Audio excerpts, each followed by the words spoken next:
जय गिरिराज, जय आदिनाथ, वंदे शासनम, वंदे मातरम। सभी सुख शांति में हो। जहां परमात्मा की कृपा है वहां सुख और शांति अपने आप मिल जाती है। प्रभु नो दास कदी ना होए उदास। जो भगवान का दास होता है ना, वो कभी उदास हो ही नहीं सकता है, और अगर वो उदास है समझ लो कभी भगवान का दास बना ही नहीं है। और इसीलिए जब भी कोई आपको पूछता है सुख शांति मां, तो हम बोलते हैं देव गुरु पसाए। और जब भी आपको कोई पूछे मजा मां, तो भी जवाब यही होना चाहिए, देव गुरु पसाए। भगवान की कृपा, इसीलिए हम मजा में नहीं तो सजा में होते हैं।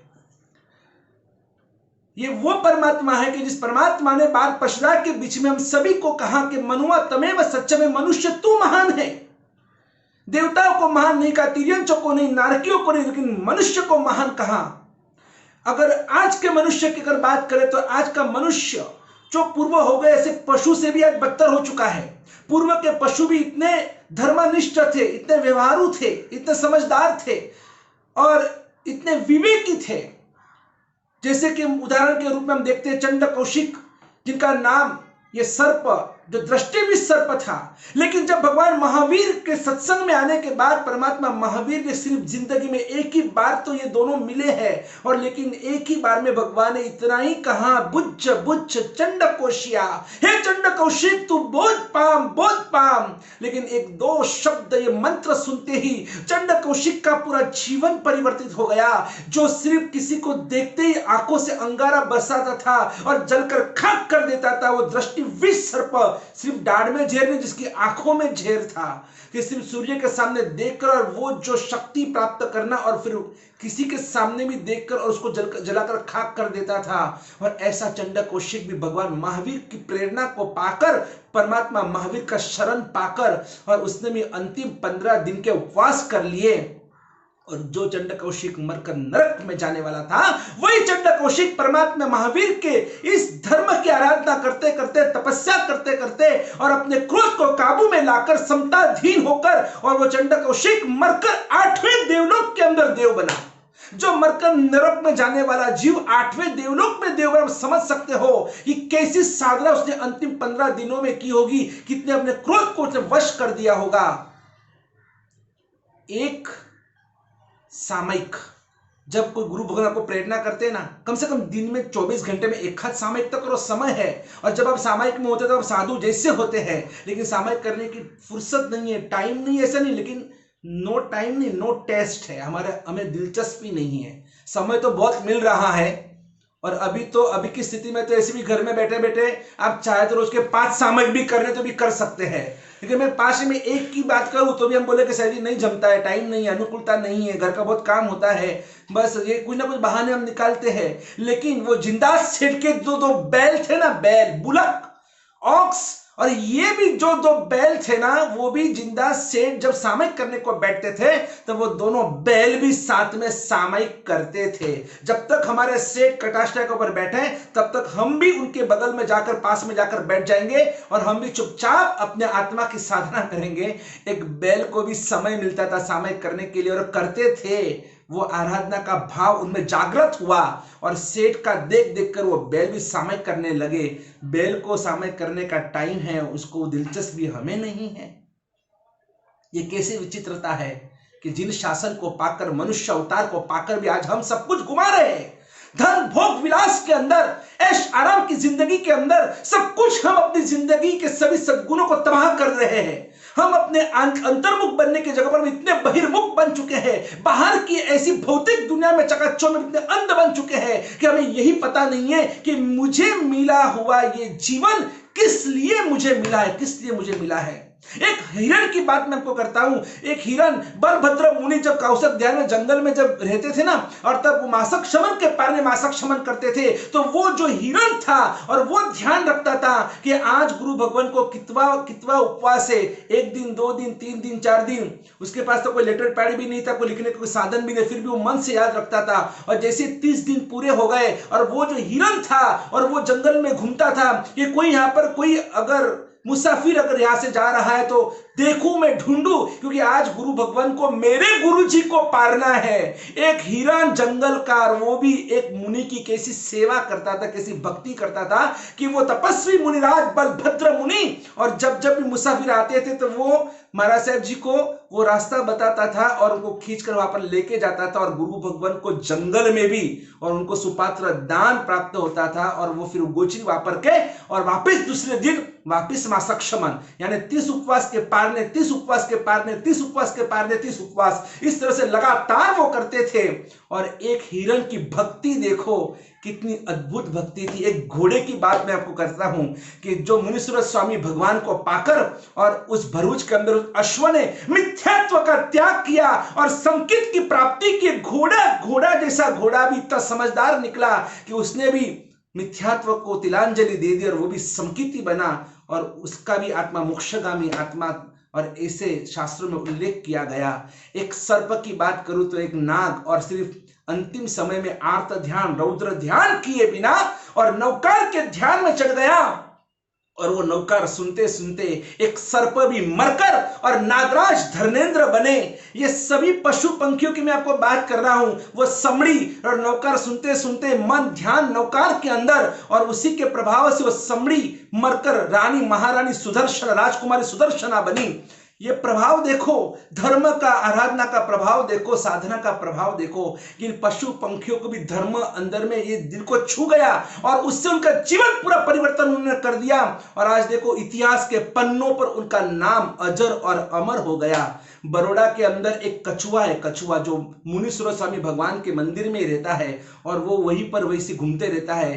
कभी भी वो कच्चा पानी नहीं पीता है, उबाला हुआ ही पानी पीता है। और जब तिथि होती है ना, तिथि के दिन वो लीलोत्री का त्याग करता है। कोई हरी उसको सब्जी भाजी कुछ भी उसको देते हैं ना, वो नहीं खाता है वो, क्योंकि उसको क्या मालूम, उसको कैसे पता, पूर्व जन्म का कुछ ऐसा होगा, कुछ धर्म आराधना की होगी, तो पापवश कछुए के अवतार में भव में जाना पड़ा। लेकिन वहां पर रहकर भी आज या तो उसे जाति से ज्ञान पूर्व होकर ज्ञान हुआ रहेगा या जो भी होगा, लेकिन आज तिथि है तो तिथि के दिन नहीं, मैं रात्रि भोजन नहीं करूंगा, मैं 5 तिथि में लीलोत्री का मैं त्याग करूंगा, और प्रतिदिन उबाला हुआ पानी पीता है। घाटकों पर में कुत्ता है, उस कुत्ते को उनके परिवार में ऐसी ट्रेनिंग दी गई है कि कुत्ता, आप भले पूजा करो या ना करो, लेकिन वो कुत्ता रोज भगवान की पूजा करता है। एक कुत्ता की, मैं डॉगी की बात कर रहा हूं, वो रोज भगवान की पूजा किए बिना वो मुंह में पानी नहीं डालता है। और हम मनुष्य होकर, हम भगवान के भक्त होकर इस मंदिर में हम गाते हैं जोर जोर से कि आज हमारा प्रभु जी सामू जुओं ने, सेवक का कहीं ने बोला, वो सेवक बनने का एक लक्षण नहीं है हमारे में ऐसी कोई योग्यता ही नहीं है। और फिर हम भगवान कहते हैं मेरे सामने देखो, सामने देखो। कहां से भगवान सामने देखेंगे?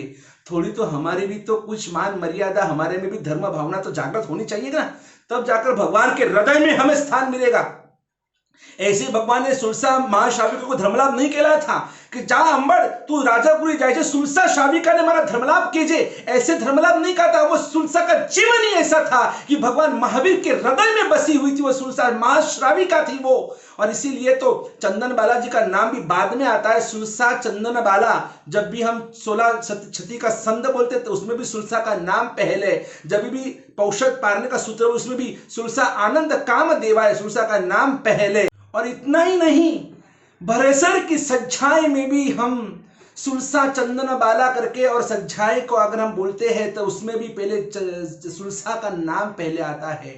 कैसा उत्तम जीवन, श्रेष्ठ जीवन सुलसा ने बनाया होगा, ऐसा जीवन हमें बनाना है। लेकिन मैं तो कहता हूं सुलसा जैसे बने या ना बने, कम से कम इन पशुओं से, इन पंखियों से भी हमको सीख लेनी चाहिए कि देखो वो कलिकुंड का हाथी, भगवान कलिकुंड पार्श्वनाथ भगवान का जब हम नाम लेते हैं ना, अहमदाबाद के पास जो कलिकुंड तीर्थ है, तो वहां पर जो हाथी था ना, उस हाथी ने भी जब परमात्मा विचर रहे थे पार्श्वनाथ भगवान, और तब उन्होंने वहां पर कुंड में से और कमल के फूल लाकर और भगवान की वहां पर पुष्प पूजा की थी। वो हाथी भी कितना समझदार था। अरे वो मैं कुमार का पूर्व भाव, एक खरगोश को बचाने के लिए जंगल की आंख से सभी वन्य पशु पंखियों को बचाने के लिए उस एक हाथी ने और ऐसा परोपकार धर्म किया कि जिससे हाथी मरकर और मेघ कुमार बने, सैनिक महाराजा के सुपुत्र बने और भगवान महावीर के हाथों से उनको संयम की प्राप्ति हुई। एक हाथी की बात कर रहा हूं। जो चक्रवर्ती के घोड़े होते हैं ना, चक्रवर्ती के घोड़े, और वो भी प्रतिदिन वो ब्रह्मचर्य का पालन करते हैं, सदाचार के पालन से, और वो चक्रवर्ती के घोड़े भी मरकर और देवलोक में देव बनते हैं सिर्फ एक छोटे से ब्रह्मचर्य धर्म के प्रभाव से। देखो किन किन पशु पंखियों की मैं आपके सामने प्रस्तुति करूं।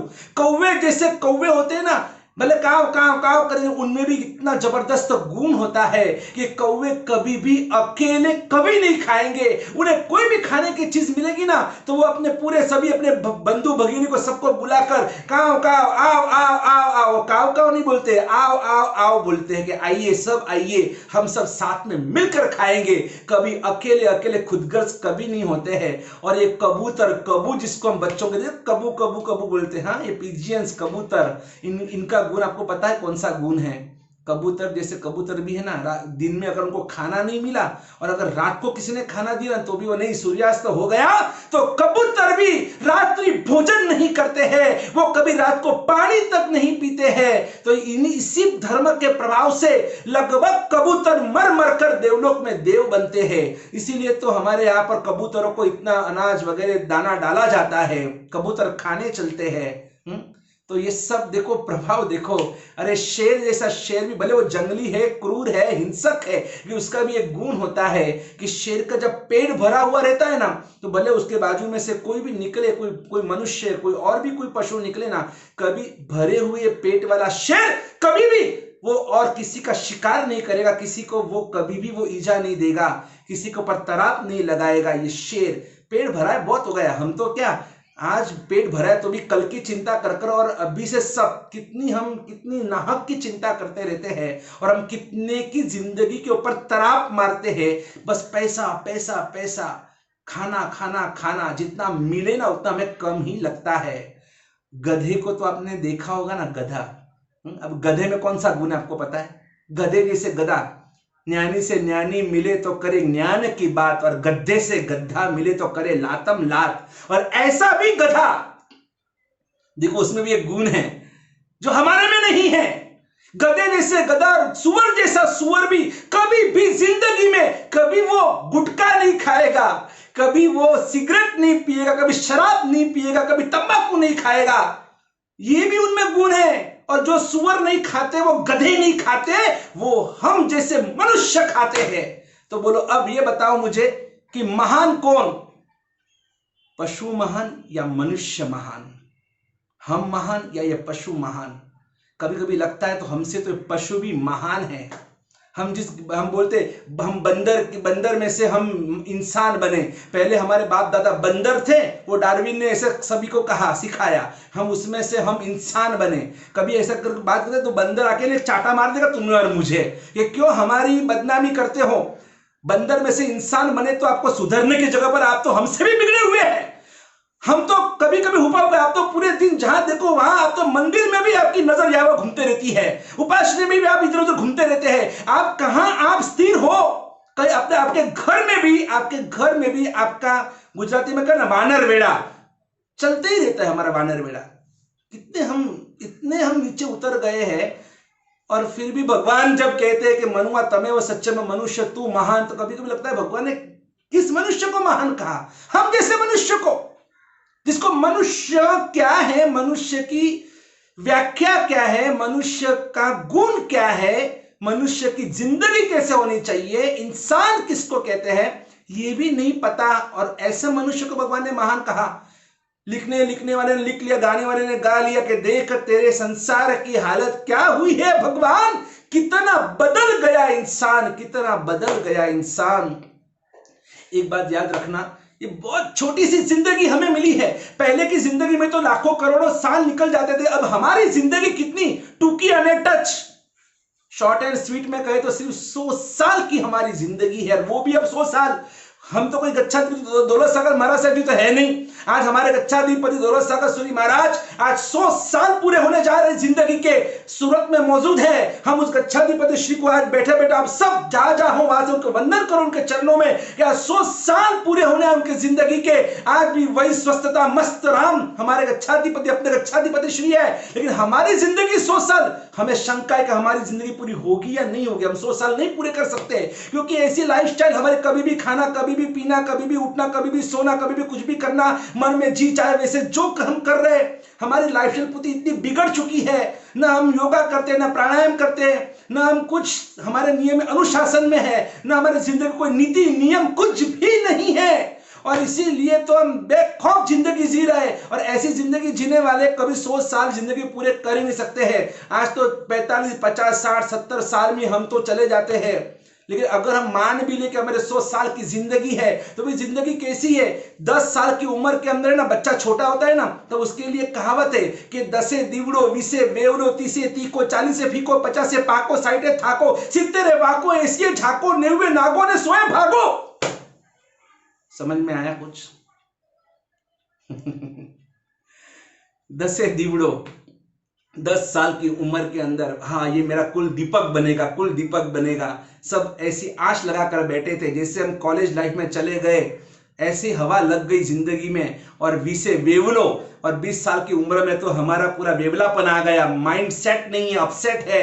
कहीं ना कहीं हम प्यार में या इधर उधर भटक चुके हैं, कहीं व्यसनों के अंदर, कहीं फैशन के अंदर, कहीं कोई मोहब्बत के चक्कर में। पूरी जिंदगी की हमने ना, गुजराती में कोई पथारी फेरवी ना की, अपने पत्थर रगड़ी ना की, जिंदगी पूरी तबाह कर दी हमने। और जो मन पसंद थी उसे शादी तो कर ली, दो पैर के 4 पैर वाले जानवर तो हो गए हम, लेकिन बाद में वापस वही अब सेट नहीं हो रहा है। अब हम पहले सोचते थे कि हाँ यार कि वो लक्कड़ का लड्डू खाया वो भी पसा है, नहीं खाया वो भी पसता है। जब लक्कड़ का लड्डू नहीं खाया था तब था कि नहीं लड्डू तो खाना ही है, अरे भाई वो भूसा है, वो लक्कड़ का लड्डू है, नहीं एक बार खाना, सबने खाया मुझे भी खाना है। शादी तो हो गई, लेकिन फिर पछतावा होता है, ये क्या किया मैंने, उसे तो मैं अकेला था वही अच्छा था, एकड़े एक ने बगड़े बे, ये 2 हो गए ना, पूरा बिगड़ गया पूरा। और फिर वो 30 साल की उम्र में वापस वो सब सेटिंग करना, पैसे कहां से लाना, परिवार कैसे चलाना। तो 30 साल की उम्र तक तो तीखो स्वभाव बन गया, तीखा तमतमता मिर्ची की तरह। हाँ, और फिर 40 साल की उम्र तक तो संसार के सब सुख भोग कर और पूरे हम निर्वीर्य बन गए, शक्तिहीन बन गए, सब कुछ खत्म कर दिया अपनी जिंदगी का। और फिर 40 साल में हम फीके फीके बन गए, कुछ रस का शरीर में नहीं रहा, न मन में, न उत्साह, न उमंग, न उल्लास, कुछ नहीं, हम निरुत्साही बन गए। 40वां थी गया फीको यानी 50 पाको। और 50 साल की जिंदगी में, 50 साल जब हमारे जिंदगी के हुए ना, तब कुछ हमको ये अलग अलग इतने जिंदगी में अनुभव हो गए। उन अनुभवों के कारण हम एकदम पक्के बन गए। कभी तीखा अनुभव, कभी मीठा, कभी कड़वा, कभी ऊपर नीचे, क्या क्या नहीं हमने अनुभव जिंदगी में किए। चढ़ती पड़ती सब कुछ देख लिया, आसमानी सुल्तानी सब कुछ देख लिया। नहीं देखना था जिंदगी को भी देखने को नहीं मिला, कोरोना भी देख लिया।